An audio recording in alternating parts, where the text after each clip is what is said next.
Good morning all. So kanoni ko ngai boina kai sum doubt session kai kama sam tormani the gi kuin ngarangi class the ko hazipo the kuin kai po ni na gre have do the layer so kuina okay ni right now as is to is RC ni reading comprehension ni, and RC has nothing to do with the knowledge which you gain from GS. RC has everything to do with aptitude.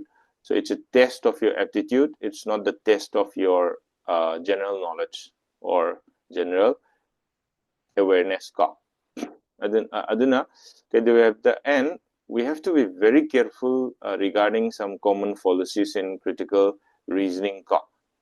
So, si tawgi ngarang ko. Si hapet samlap na harake association causation fallacy habidi kaino habada akoina kahene potsi ani ji samnana thangnana layena associate tawnar layena amana amazigi cause oibnina dana ga haiba sananga example p give the India got independence after second world war ka habda the adudo second world war gi matunga India independence phangwadu kahene India independence phangi du second world war na ni kana hajan bugum ko so adu the fallacy amani so we should avoid it.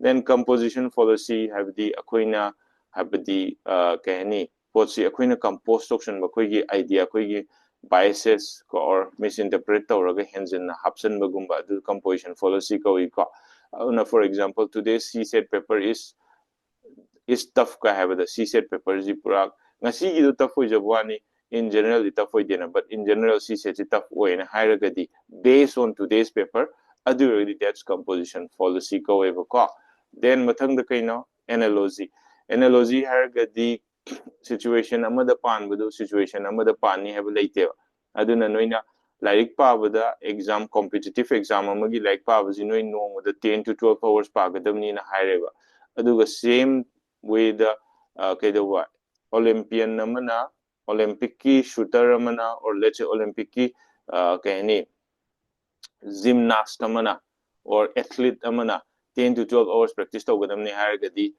it has nothing to do with anima training ngatani amazu like paini amazu practice tawini but 10 to 12 hours tawri shini amadu ka gym for example Mr. Manipur Mr. India Mr. World thok to en khalaji adu haragadi 10 to 12 hours dum gym sanale mi du sieni na tra aduna analogy situation am the pan photo situation am the pan yani have laite aduna analogy si ko and karam kan akoi isani sa break fajagadam ne heta panjan bia de ko aduna adugi policy to dagi akoi kahani isani sa si careful oigadam ne ko fall tawdana batuda. Then red herring haragadi divert tawthokpa main course main topic tagi sarna have the red herring ai ji nga ai ba makhalam ni machu zungangi manam jam kalli aduna akoina main course they divert to get red herring ji nakanam da thamaga somna thaidokiba adain to what's the point haidi what's the main crux of the argument ka have the adudagi thaidoga mari leina da pot ama akoina keno toksalakpado adu red herring and high ko ana red herring gi matang da di sir na example si kai pigi ha matam da ngasai gi do kaido ba RC covers maximum portion of the CSAT paper high and aduna we have the and the practice to the yani kind of have it seems relevant but not a valid reason have the ko adu red herring o ni kyan tai ta de tai ko abdi yamna di kedoba yamna nate sum hadi relevant oibidi manba dubu asengbada maram di cha da ba itare ko not a valid reason ada into adu red herring o bi audagi sigi income tax tivati da ba is government top sources of revenue lai kaina ga sisi panjalai ji kemta hene sisina justify to be at the income tax thiroi da ni na ko regardless of other sources of revenue the law should be enforced ko the people should pay the income tax na tra ga di kamana yani na tra auna sisi seems relevant but not kedawa a valid reason hai tare ko then non sequitur sina muka kaino habda akoina keno leiba hai tare ko again si sinsu kedo we have the thaidok paduni ko habdi let's say keni sigi sida koina leisi kaino sanangrang hai gibda example loina ko na si anisida main sigi kai non sequitur ga analogy mi yare ko red herring ga ko anisida kai khenei ha matam da red herring sina akoina something which seems relevant but not a valid reason and have been ko for the set whatever for the set argument hai tare ko and then non sequitur gi sidana kai da wi ha matam da akoina maram sum sa da ba reason ma pisan bai ta yanda ba for example see the hygiene sportsmen especially cricketers ka it is difficult for sportsmen especially cricketers to play continuously for many months at a stretch so we should build a sports academy to train more ai pura kai ni mari mukhong samna da bai kai do bagi kai no ai di tom for example let's say kai hani desert desert yam sabani na ising yam khorangi ko hadi ising yam khorangali aduna akhoi si kahani chak yam chagadan ni kai bugum yanda rise something like that which has nothing to do with the argument ko aduna mari sungai leine da pot to adu di wani ka adana laye hadi akhoi conclusion do adu du abdi ngasai premise to go kaimta mari makong samna da adu du non sequitur ka wi ko adana adu gi basis amalai then ad populum having a general people general masses me myamna belief tawraga heta chumni have the late have the that's ad populum so adum yaramani ko sigise aduna mayamna ad populum policy adum like ko so the civil service exam is a very hard hard nut to crack kind of bani anything under the sun can be asked aduna it's the it's a very hard any competitive exam hagadra but akan mami dedicated way hard oy de ko na mayam na thazana in a large number of people believes it but it is not necessarily true haise na they faulty appeal to authority haragadi ngasai koina authoritative oiba habidi any mayam haidi magi kani celebrity nung ama ma ko moina hairagadi heta chungani kana ga khanba ko adu duni akoi gi hiji market ta tawi je morom da haragadi koina company achou achou sing sina celeb apau apau sing si mogi brand si kani brand ambassador kani hap nai they have no idea about the malab kani about the product and its usage and its benefits and its side effects ko mo khang manate id because they are not experts but moina seasoner gadi mayam du seasoner the kani seasoning bu ko appeal to da mayam the id kani adugi mayamzi moina influence to hagadra influencer hagadra so influence to we do adu the faulty way the influence to hai tare ko hadi adune aje moinda knowledge laite na stock ki health ki technology ke aduna adudu moina kai ma stock ki matang advice special agadi soibe chan ham wange ko adu ain tawdan so that's faulty appeal to authority so koi si si tawgre aduna makha tarakpada koina sarna tawningi kaino habda implicit and explicit statement tawning bani and adugi makha tarakpada sarna tawningi kaino habda kaidoba critical reasoning implicit and explicit statement ko adu leire audagi solve example ke ka ko khara tawning bani so example si ai khara kena tawge ko example khara tawsi asidi example yaudragadi amko pose ho leite ko ana si question ji bude sikta kena ne sandana doubt am leina hangakpagi sarna solve tormani so continue to si ko but sir ji question paste tawge duna recording sing atang post thamge ko okay fine ko ai sir ji keno ne si se in a text format convert torga tawge tawne do convert pudi tore but line spacing the kitang problem le duna next class ta I fazana same thabira ge no ko adi class to go so ngasi gi ne sana copy paste tor se ko so sigi si paro passage se duga option A and B ani ji A1 ko si kena tor ke ya to option ya binge ko sian paro to pa select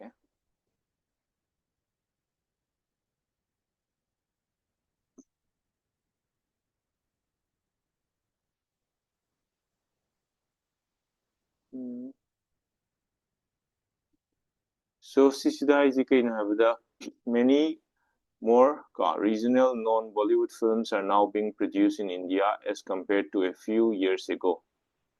The effort put into making regional films has probably become worthwhile because the reduction in tax on regional films put into effect by the government makes regional films more affordable for the viewer.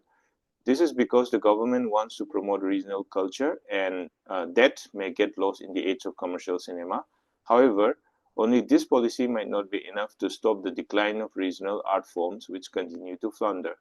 So is the author likely to reach the following conclusion? The government needs to put additional measures in place to protect and promote regional films regional forms and either.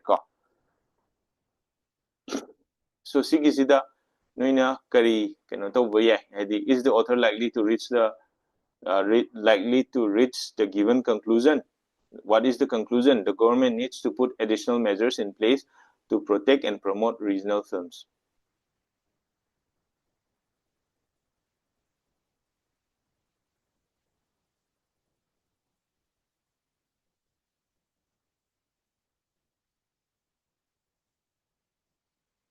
Huh? Yes or no?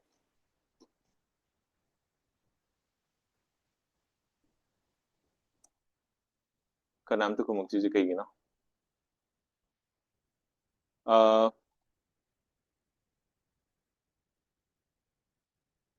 Rahul, Sanjana Chauba, Vincent, Vikas, Kenatorba. Sise, Parabona. Option J, asi amba katang oidera. Just your answer is yes or no.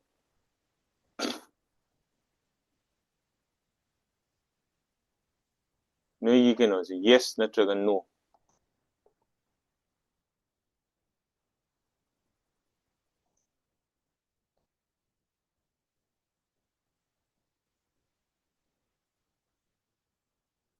Auna noina me noina ko sigum la yeng to si noina conclusion si karino identify to ko habadi mamang the pigriba premise premise then inference ka assumption ka adu da yeng ga assumption adi adu sing du phajana study tor matungda noina kedoba ajiki conclusion to identify to budene ko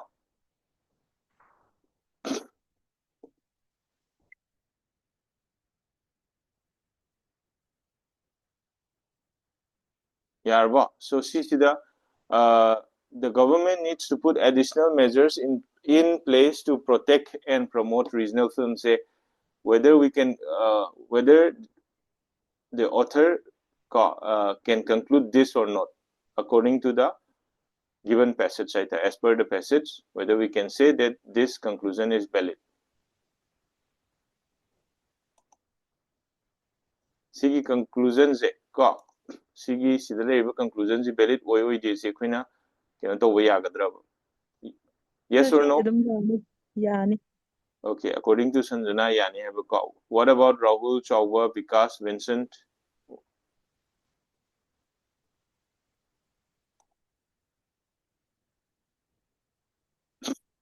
Tadira, Rahul, Vincent, Vikas, Chauba. Again, this is a recorded session. No, in came to response period tragedy.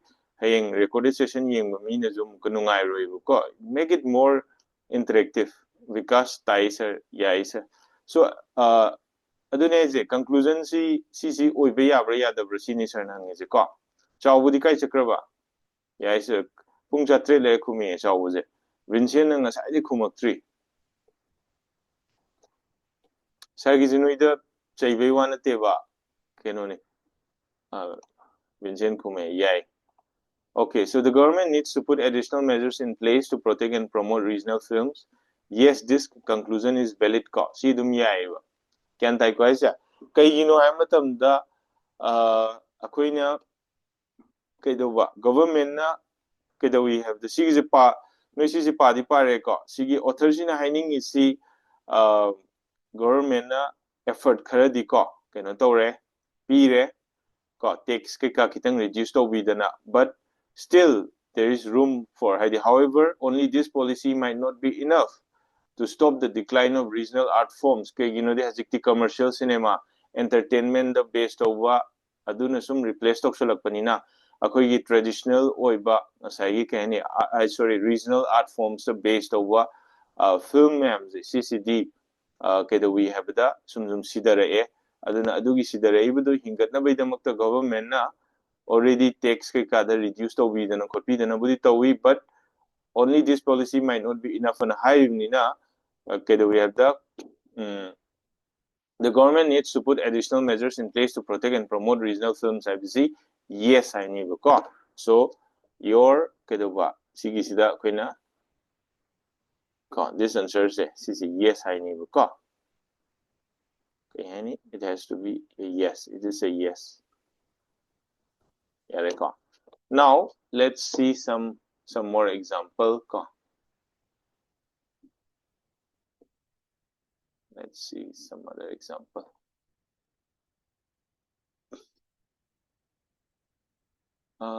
hajikidutta ina mukakpadi miyarodine ko aduna kem kaide kakpa yarodine matek amdang toraga kakpa ko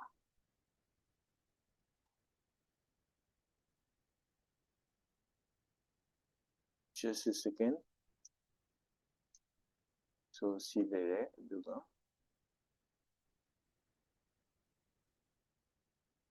see sida nang kamay kakpa sida yaw utrekenta umamma okay so same Nicole you don't have to read it again chamani it's the same question so second part here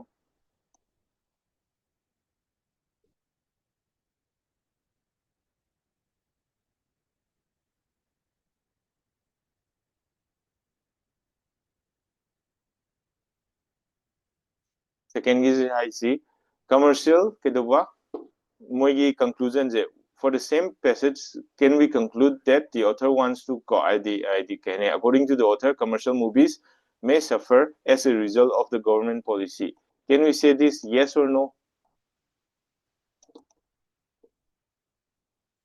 ram Yaroy. yani yaroi Yaroy. yaroi okay fine sanjana ne yaroi hare no hare what about Rahul Chauwa Vikas Vincent no Chauwa su no hare Vincent Vikas Rahul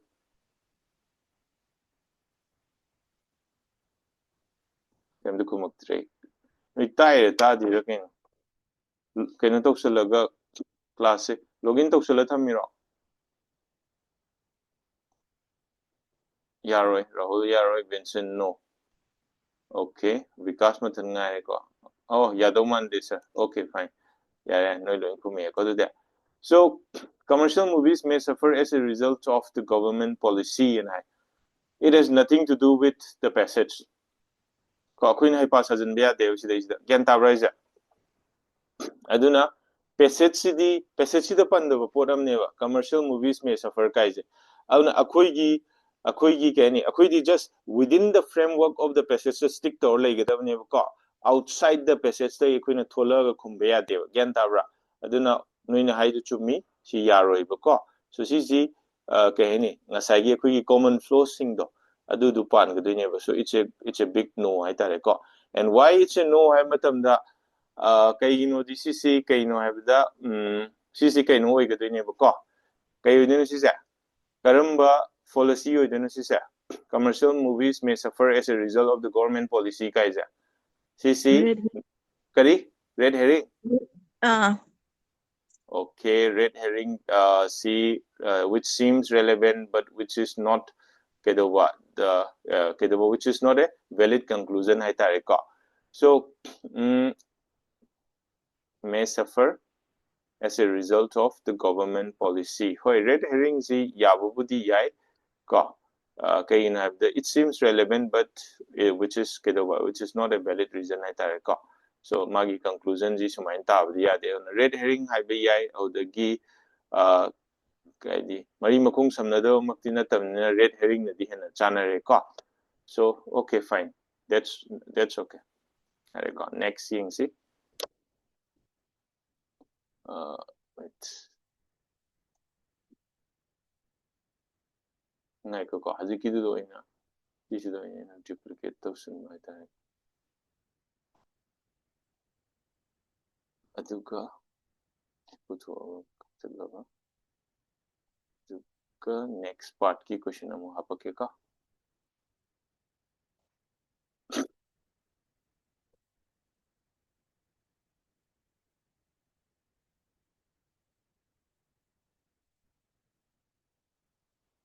mathangda ay hauji stay hoge ka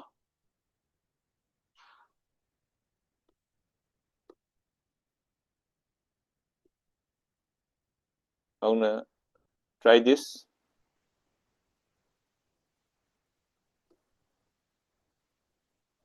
sije amu khanjallaba samangraba okay fine ko sisida haji kaino is the following statement if true likely to strengthen the argument about regional films becoming more affordable. Tax relief for regional films makes them more profitable and draws better talent in terms of actors and technicians and high. So, sise kaigumba chumba targadi na so hirami ko moina is the following statement if true ko likely to strengthen the argument about regional films becoming more affordable. So tell me sise yagadra yaroidra ha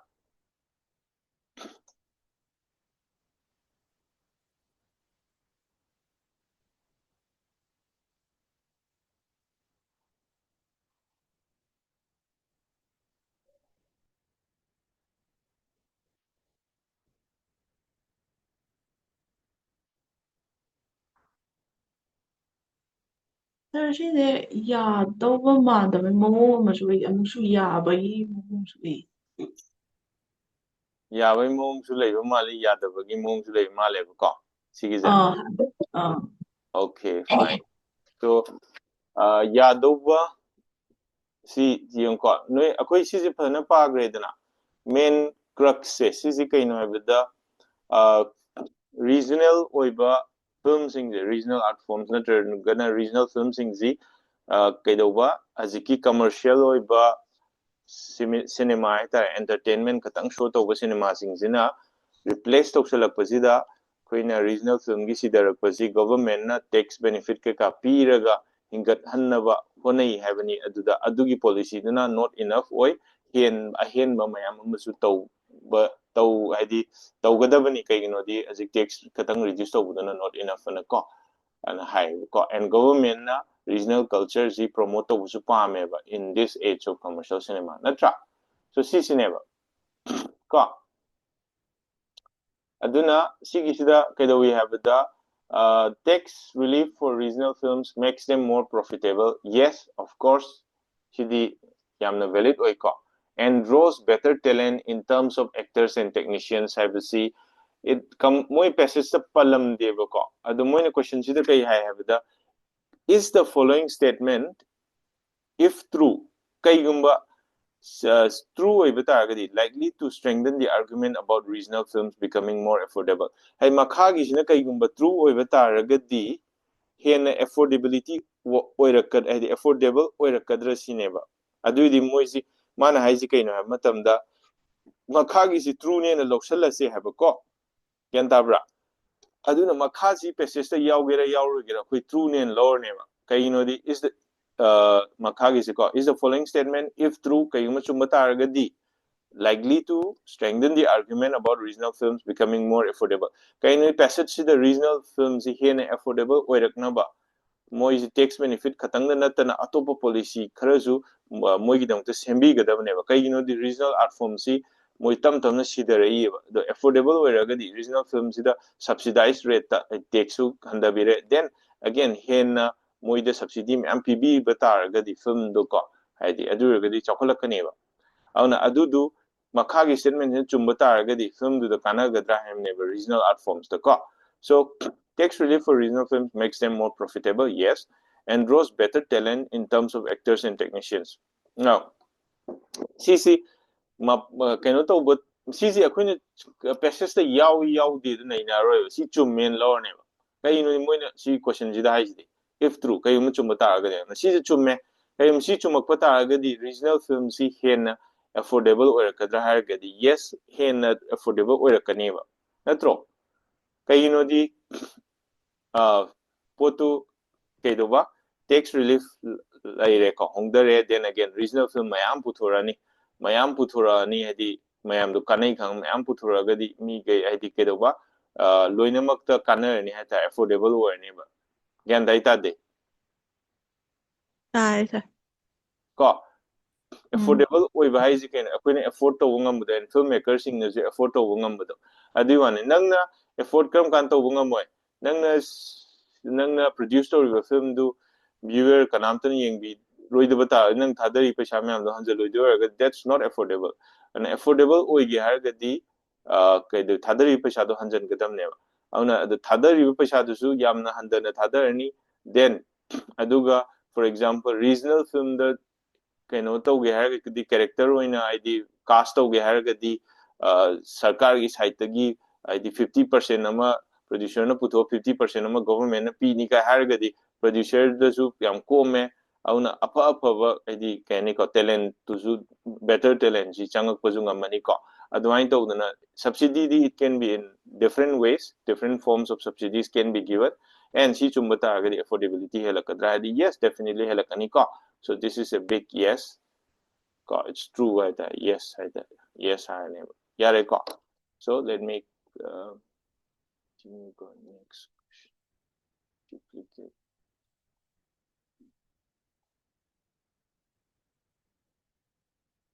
so makhali da sikida silena yes legre mathang yung tawsi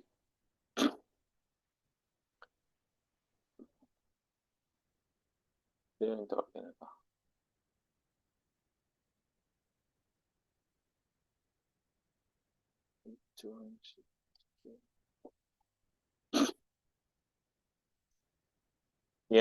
CCD yagadra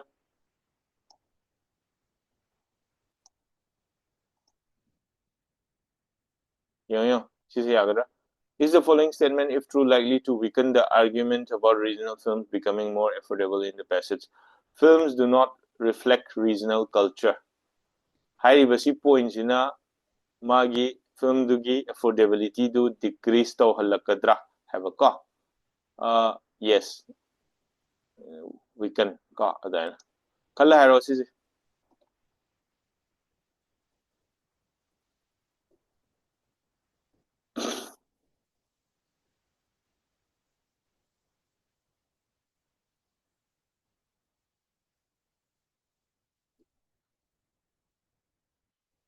yes or no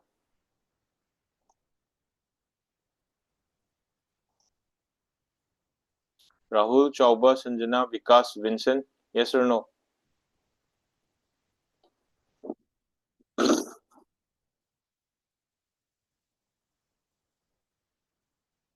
kayino kanam ko magtija Sanjana tabra ꯇꯥꯏ ꯁꯥꯔ so ꯁꯥꯔ sise ꯁꯤ regional ꯐꯤꯂꯝꯗ ꯑꯗꯨꯝ reflect ꯇꯧꯔꯛꯀꯅꯤ ꯁꯥꯔ ꯁꯤꯁꯦ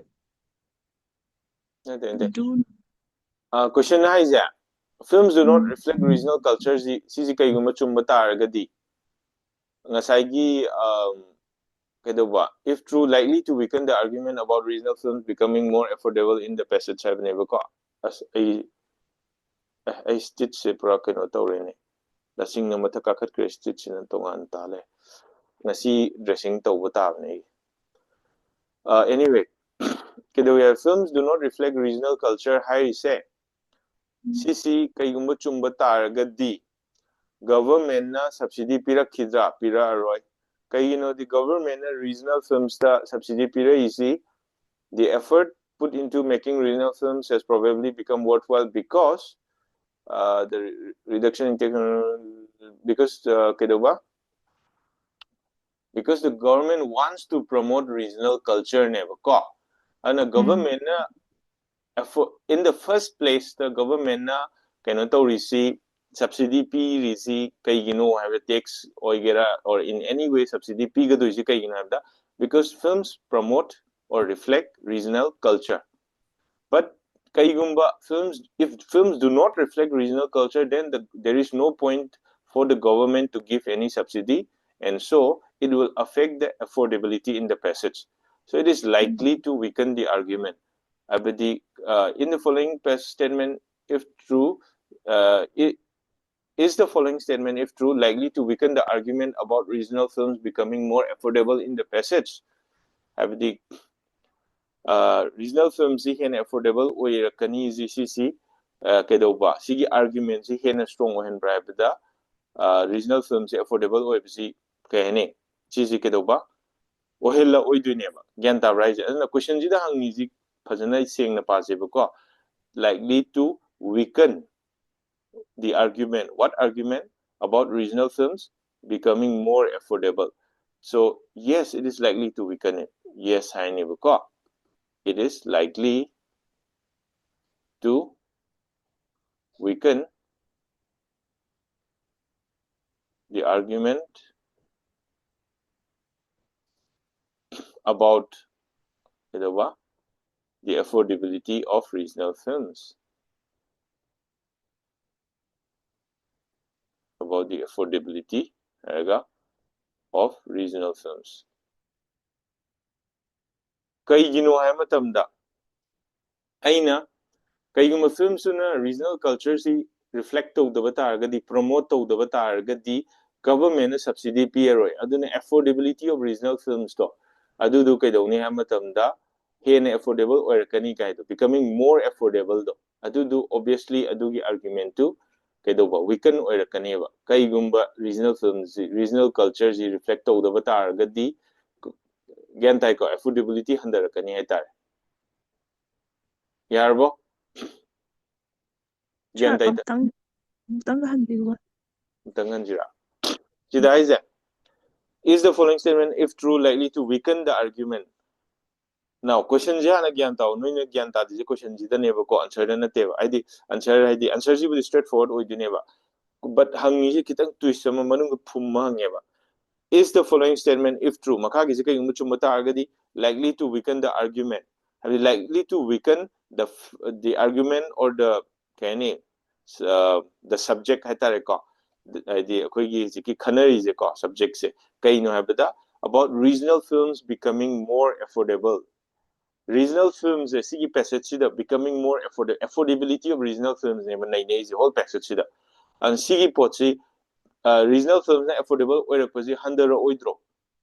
regional film regional culture promote reflect regional film gi ming da khoina pangfu da phuna raga eta gyanmen ta da beda film show pangtau toragadi magi regional art form yam na show tau da bata ragadi adudi masagi khoi gi art si passage si da piriba regional films becoming more affordable hai pochi hen na sonda har loidra ba habdi magi point ji handarakani ba kai yumba if regional films do not reflect regional culture gyanta de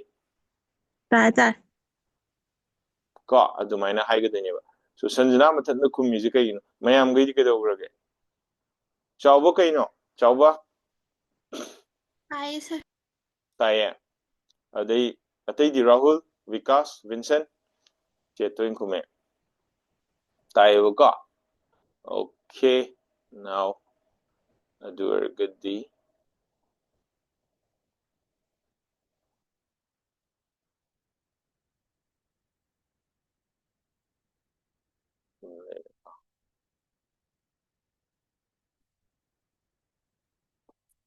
so let's try the next question.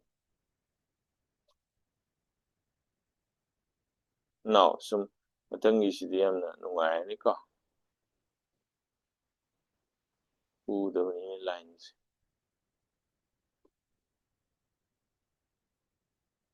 Try this.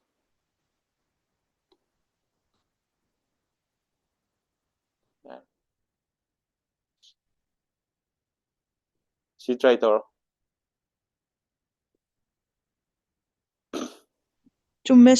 Yes, I do. okay, fine. Has the author made the following assumption in the passage? The quality of regional films is extremely poor.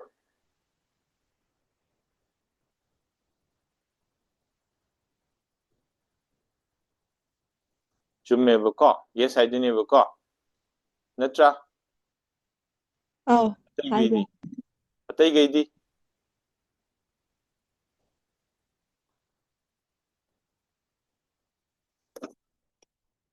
Rahul, Chauba, Vikas, Vincent.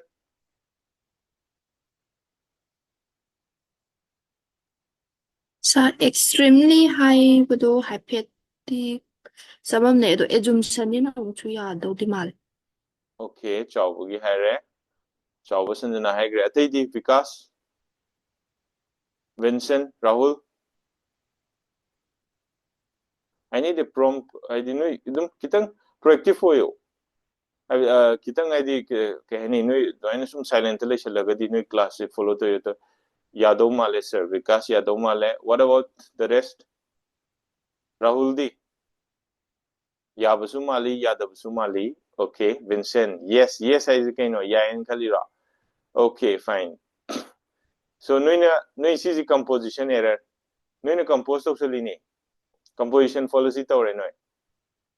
Kai the quality of regional films is extremely poor and kam hiram extremely ganate poor and hiram draba. Kai the high gene. Sanjana. Kai the quality of regional films is poor hybraba. Regional films kai we have the ngaziki commercial cinema gi matam nina regional films promote tawbiba ama changi commercial film ga moini ji thengaina matamda ko aduna government na regional culture ji reflect away na regional films ida subsidy pi bai wani tax kumba pi bai wani adagi hariba policy ji it may not be enough hen ba mayam su pi gadamni na haibani adudai ji the quality of regional films is extremely poor kai jibu kayani has the author made the following assumption in the passage has the author made such an assumption Kaidanova noina si assumption lawba yaina khallise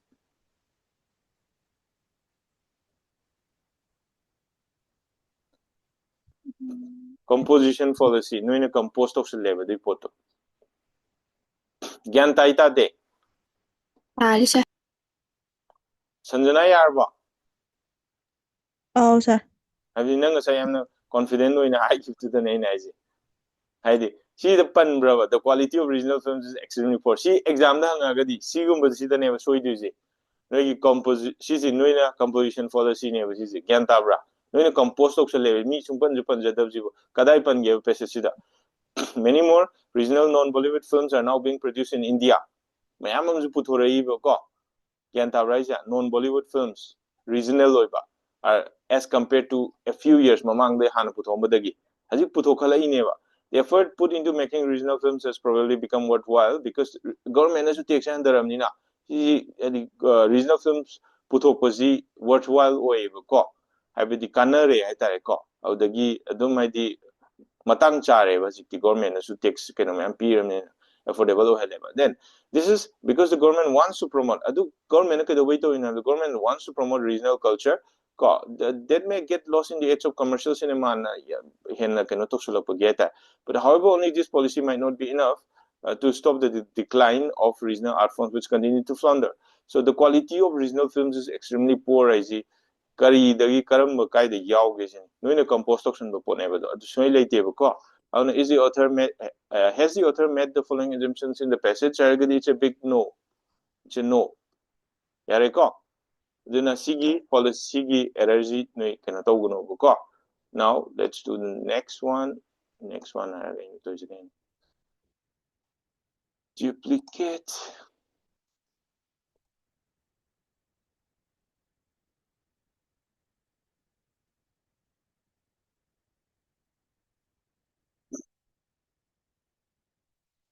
okay fine so mathangda amuk tawrsi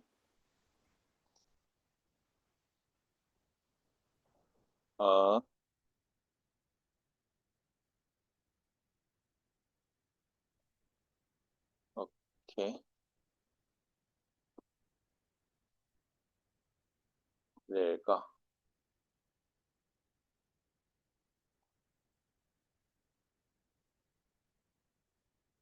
think from here Yes. So, yengosi semu, it's a new passage. Read it and tell me which one of the following is true.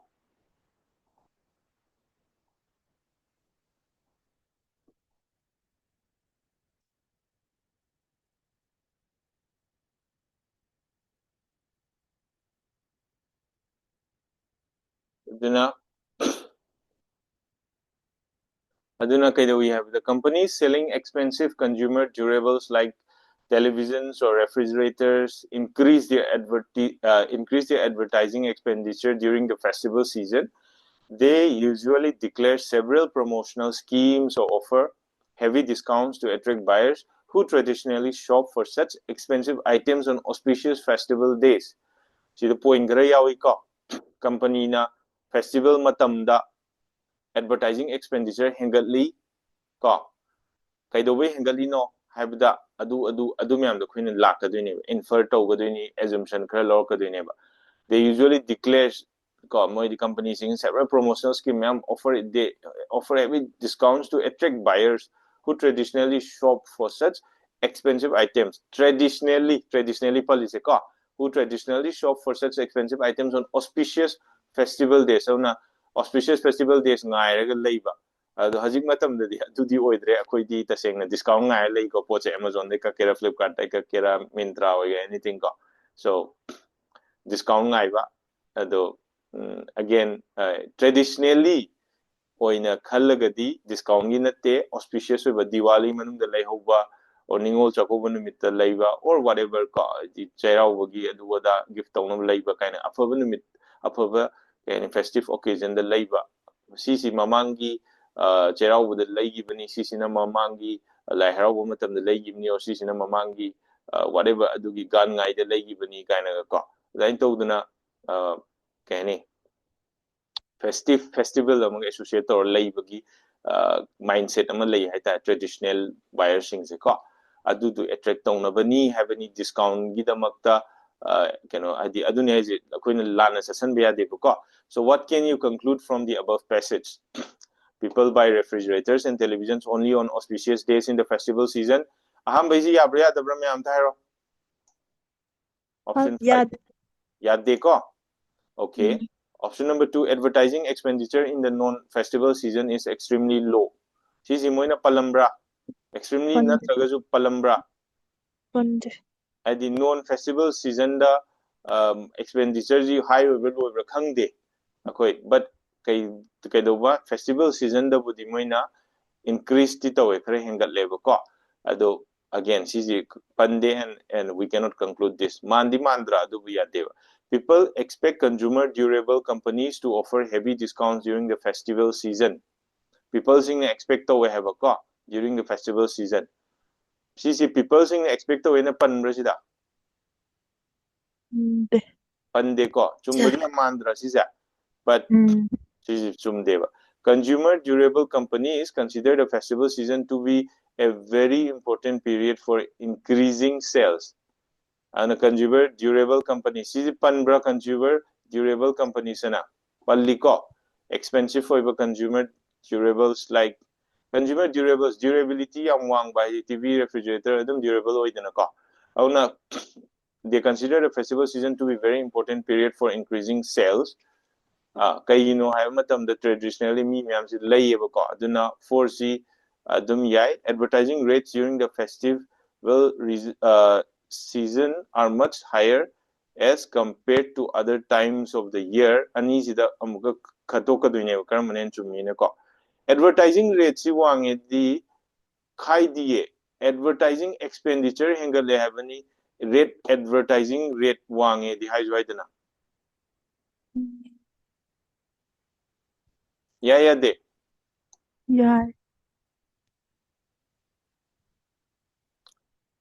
auna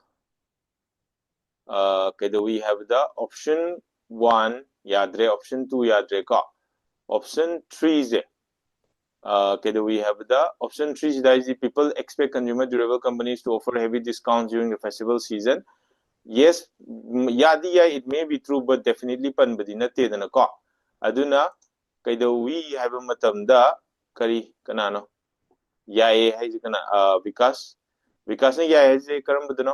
Yes, vikas.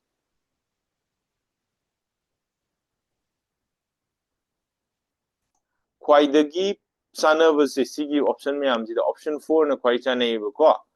Option 4 should be the right one. Option 3 is doubtfully chance lay, but can avoid the option 5 ama yade, 3 ama yade, 2 ama yade, 1 ama yade. Si gyan tabra ba. Nothing. 3 is there. Yabudi yade, but I bet I decay strong way de ko. 3 is gyan tai ko 3 is strong way de, but remaining the 4 is perfectly yadum yae.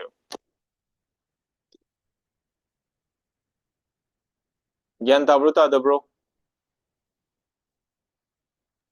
Tayo, sir. Tayo ko. Because tai sir Rahul nangi 5 to ya 5 lan mai gi maram ji yaning abo khangabo Rahul. Oh sir khang ya ko so siguma ji soi gano ba yamna technical oi bane ba ko pot se aduna mina nangna advertising rate wangi higher ga disi sumpan ju panja di mina advertising rate kai wangi haige advertising expenditure to increase to no hone habani hen paisa thada bai hone han advertising rate id yam tang advertise to have natte ba ko paisa hen thada id poto advertising gi rate wang khatle have natte ba adugi ni da aduna hapeti manava malaga oidi dana ko adugi ni adum section gadam ne ba.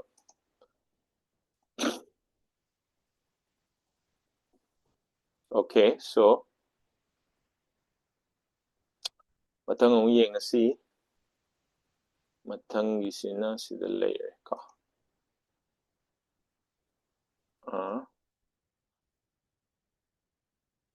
sisi soy gadran kopito ka.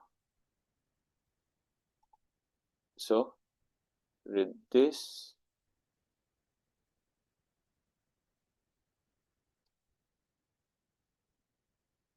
Par.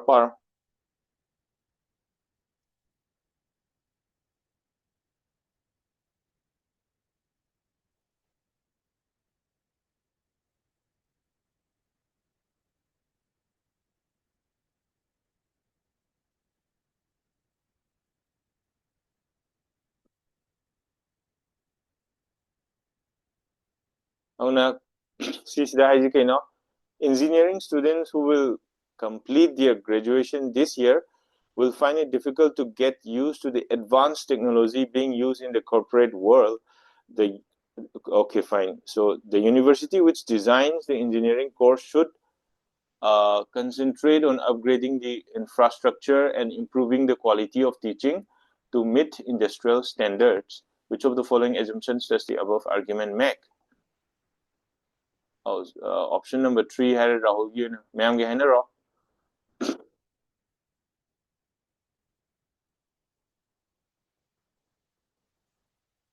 Engineering students who will complete their graduation this year will find it difficult to get used to the advanced technology being used in the corporate world. Okay, the university which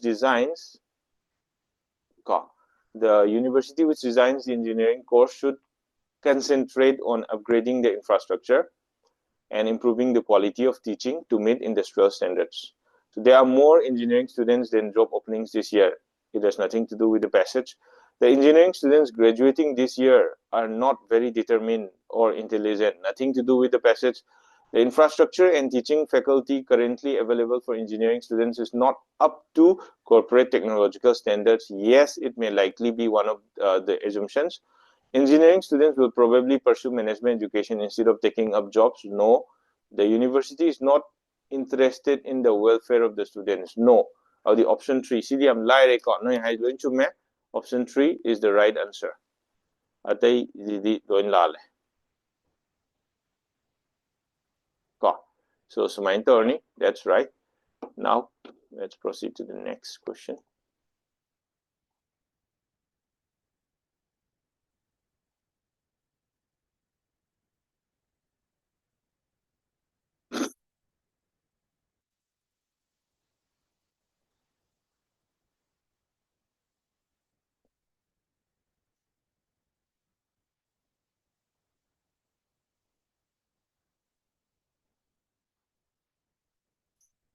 Now let's do the next question. Sisi yagadra sida tang khag kino tori yadaw ka.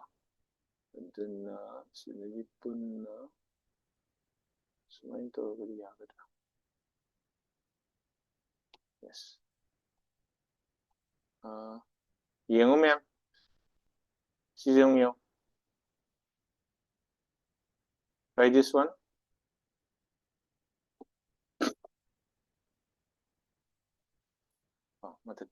Okay.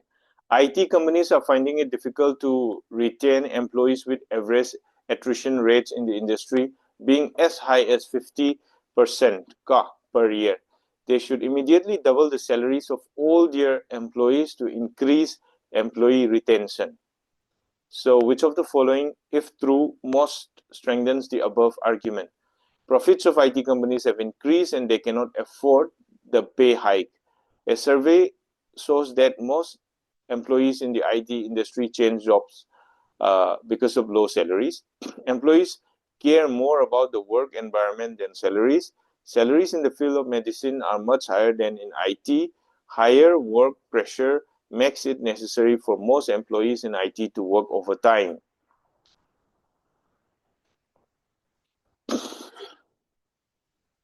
Now, attrition ji kaino khangba ma mathau tai ko sigisida. Attrition is, I think, most probably retention gumba ka. So, adumaina buddhi oigadoini ka. So,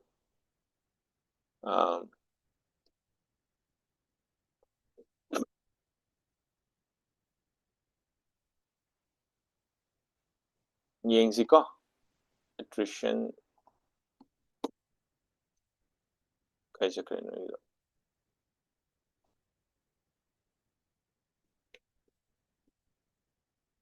Attrition means retention. Attrition is term used to describe gradual but deliberate reduction in staff members that occurs as employees retire or resign and are not replaced. Attrition a gradual but deliberate reduction in staff numbers ka. Aduna si noina haziki global kenoina kay ko isi sa ikaw to crane term lebani ka keno to wudo downsizing to wudo lay off the work I know the lay off the work the ka adi type the IT companies are finding it difficult to retain employees with average attrition rates. With average attrition rates in the industry being as high as 50% per year. Now, employees they are finding it difficult to retain. And it is as high as 50% poverty. Per year. They should immediately double the salaries of all their employees to increase employee retention. Employees moina double the salary pigadamne haba aduda karam option na khwaidagi henna chanai which of the following if true most strengthens the above argument kana kai kumaba chauba option number 3 ra option number 2 Rahul option number 2 hare ataidi ma'am Rahul gidi option 2 okay fine Vikas ki ju kanu khale 2 khale what about the rest?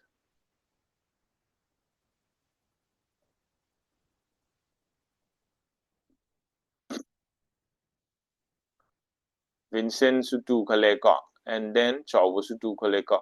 Sanjana Gidi. Congress is that. Okay. Passage the Gyantare ko. Passage sa.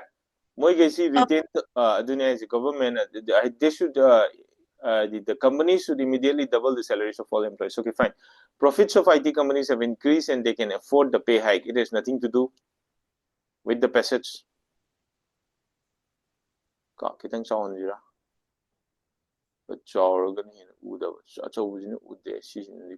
okay, fine. Matanga, a survey shows that most employees in the IT industry change jobs because of low salaries.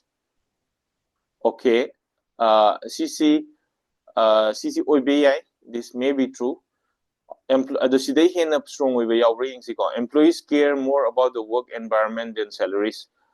Again, it has nothing to do with the passage. salaries in the field of medicine, again medicine ga sumpan pande ko, higher work pressure sumpan pande ko. Obviously the option number 2 ko most likely most is in a true it will strengthen the above argument.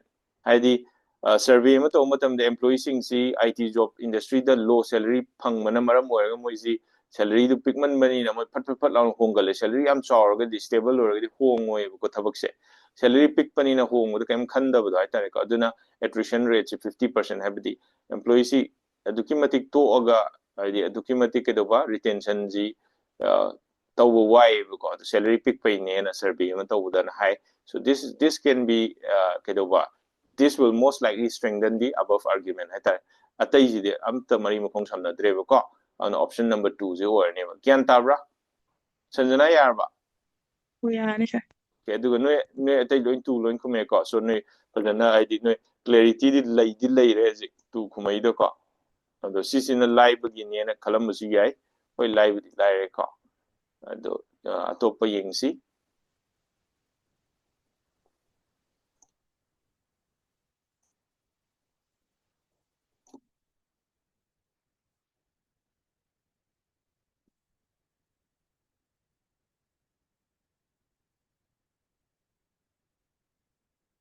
loidore ko. It's already 9, 7:38, 39 ka. Hindi tayo. May ting na siyang narapod doon na yung matasa eh. Paro?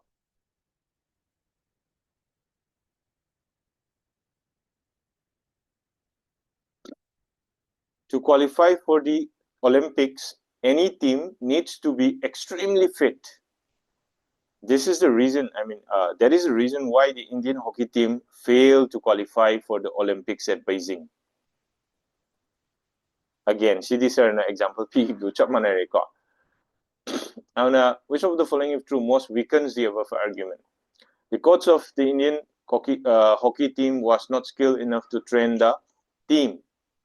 Again, I came comment the Indian hockey team actually did not have the ambition to win an Olympic medal. The Indian hockey team was certified to be completely fit by an independent medical consultant and a qualified physiotherapist. The administrative body responsible for hockey is run in a completely unprofessional manner. The Indian hockey team suffered from several bad decisions by the field umpires. So, which of the following, if true, most weakens the above argument? 1. 1, okay. 1, Harry Zikanano? 8. Okay, Sanjana ka. Alright, so Ataidi, Rahul, Chauba, Vincent, Vikas, nagkisu try toro. Yamna nungay ka, asigumba kinose. Hidi, the confusing way to siya. Kitang, okay, answer ka na nung kume. Vikas ki di 3 male hare ka, 3 yoy do male.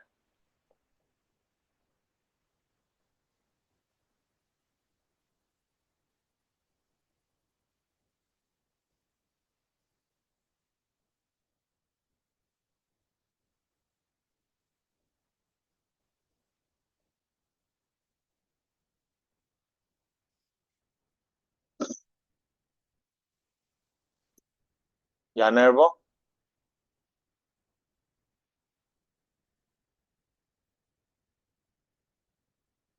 Rahul, Vincent, Vikas, Chauba. Kayo no kumagtizi ka namta. Khangdre sir simadi. Okay, Rahul Khangdre hai. Ataidi. Vincent. Rahul. Chauba.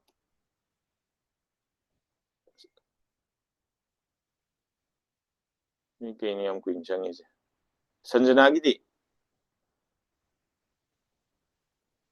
Sorry, Hello. hybrid. Oh, okay. Sanjana na have to kayo no. Khangde have rosisi gidi. That's 1 hybrid sir. Okay, Sanjana gina 1, Vikas gina 3, Rahul gina Khangdre, Vincent ga Chauba ga wali. Chauba ga Vincent gadi.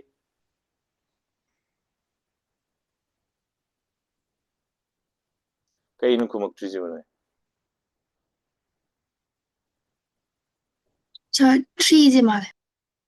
3 je male ko. Okay, fine. Vikas and Chau 3.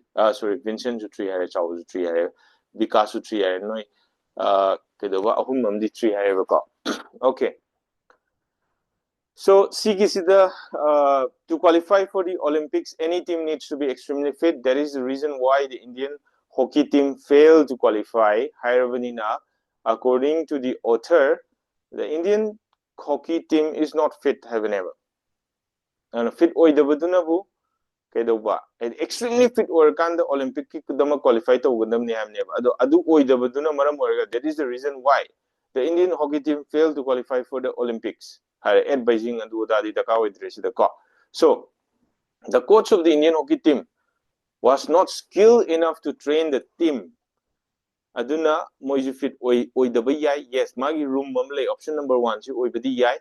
But here the most weakens the above argument. Most weekends. The Indian hockey team actually did not have the ambition to win an Olympic medal. The Indian hockey team was certified to be completely fit. Okay. Was certified to be completely fit by an independent medical consultant and a qualified physiotherapist.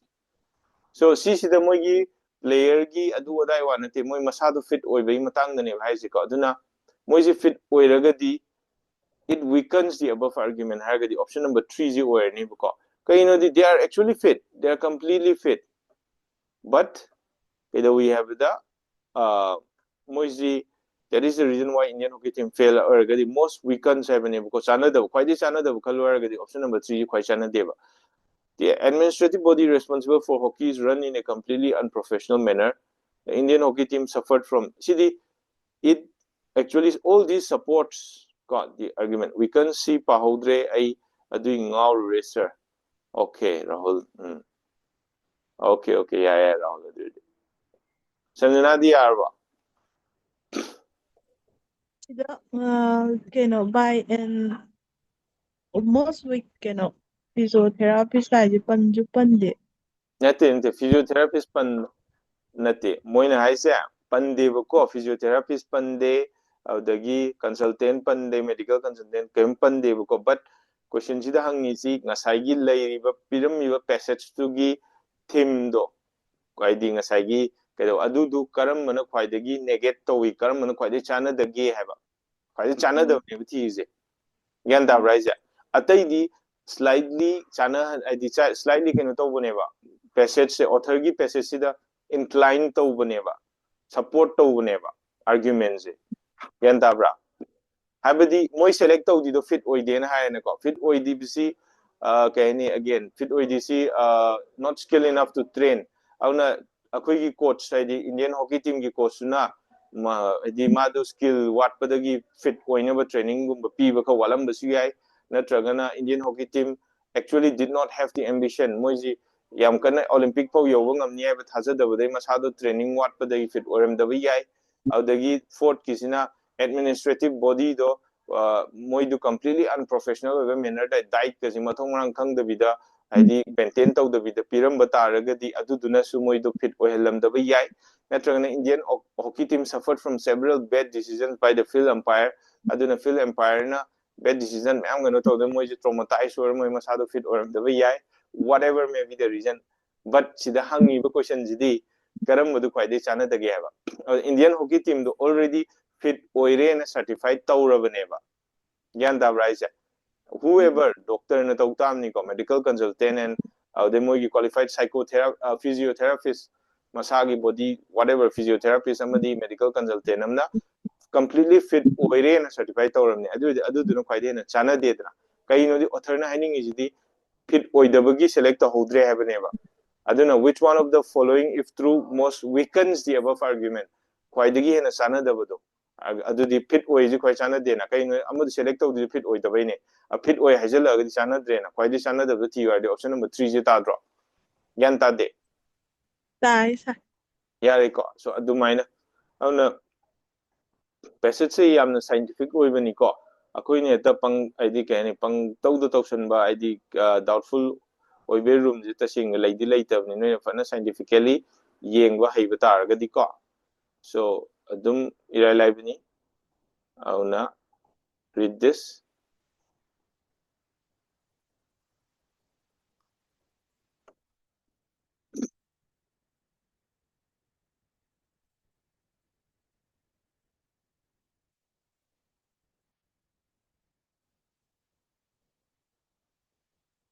Para.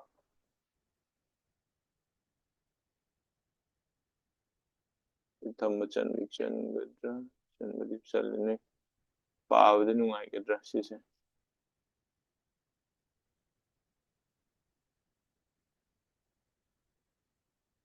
Tang kaksawan.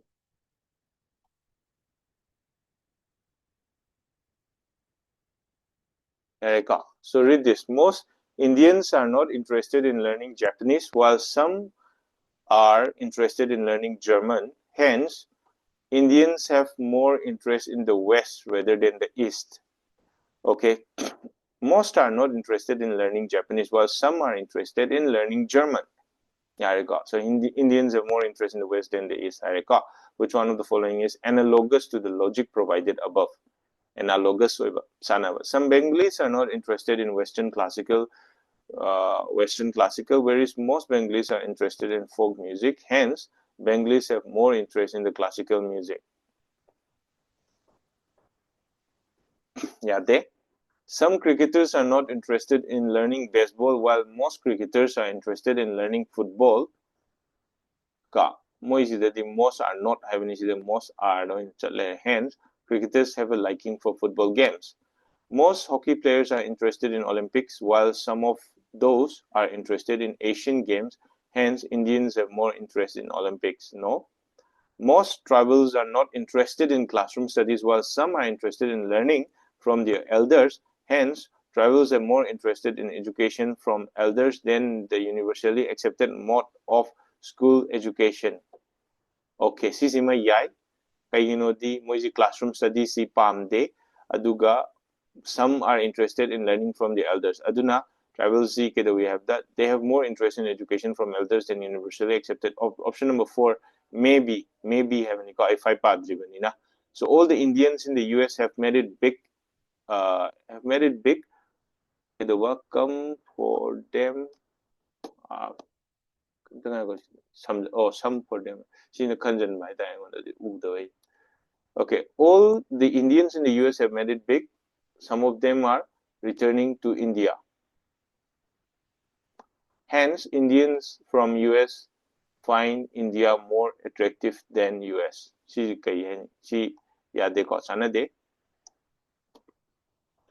All the Indians in the US have made it big. Some of them are returning to India. Hence, Indians. So, what is the one options? A, B, C, D. Hainero.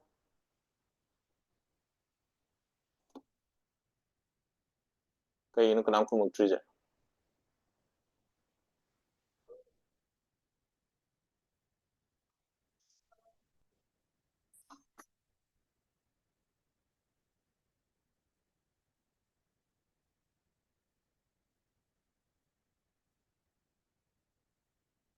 4. Chaubo 4, Vikas 4. What about the rest? Rahul 4 है अतैदी Sanjana Vincent खंगदेन है ताहौदब माले Vincent Sanjana सब पारी पारी है okay पारा है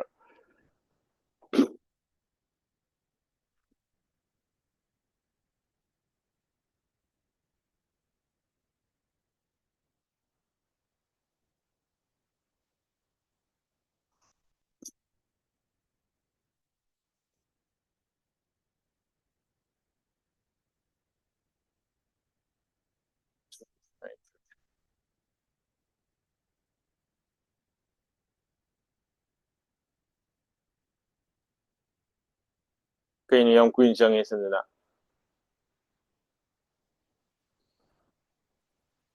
Vincent नंग खंगदे हारिसे अमतंग पारो दुगा येंगो mayamnabudi 4 haini ko nang atop option khanbra 4 khanbra still khangdabra sigi ji 4 na khwaidi na chanai ko 4 is the right answer adu 1 ga 2 ga 3 ga 4 ga ji kai do chana di no adu ju khangbam mathau tai ko this is not exam aduna koi phajana question option khuding nei na je some Bengalis are not interested in Western classical, whereas most Bengalis are interested in folk music. Hence, Bengalis have more interest in classical music. It makes no sense. Most Bengalis are interested in folk music. Bengalis have more interest in classical music. Only some are interested in classical music, but some most never. Most are interested in folk music. Bengalis have more interest in classical music. It makes no sense. There is no sense in this first any statement. The second one, some cricketers are not interested in learning baseball, while most cricketers are interested in learning football. Hence, cricketers have a liking for football games. See, yadi yai, but it is not parallel. This is true. This statement, this is a yadi yai, but siga yang na matam dadi chana deba ko. Magi kano ji chumjaba taragasu aniji reasoning ji kedoba analogous oi deba. Kayino di sidadi most dana not ibaneva. Some dana yes, some dana are. Some are interested. Most are not interested. Most dana not lakada. Most hockey players are interested in Olympics, while some of those are interested. Hence, Indians have more. Shizima, it makes no sense. Shizima matomang kangre. Indians panjupan dana panjale. Option 3 is option number 5. All the Indians in the USA matomang kangre. So the sentence it doesn't make sense. And 3 it doesn't make sense, and 1 it doesn't make sense. 2 makes sense, but it is opposite. Have the analogous oideva. Aduga option number 4 is the analogous oeva. The most are not interested, while some are interested. Most they have more interest in education from this. I think that's Can't I go? The anamana classroom the not interested or anamana the Japanese are not interested or they have more interest in West Habido. But I know anamana classroom the not interested or they have more interest in learning from their elders. So this is the only true one. Yarba. Vincent ga Sanjanaga Yarba. Oh, sir. Yeah. Vincent Yarba. So anyway, fine. We'll wind up today's class here.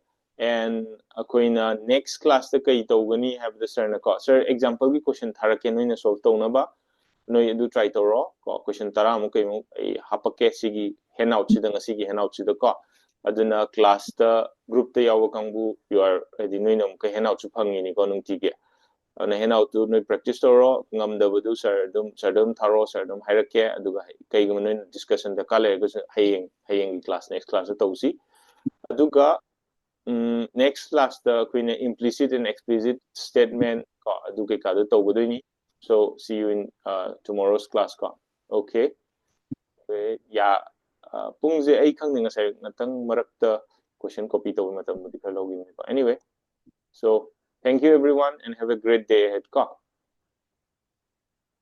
okay thank you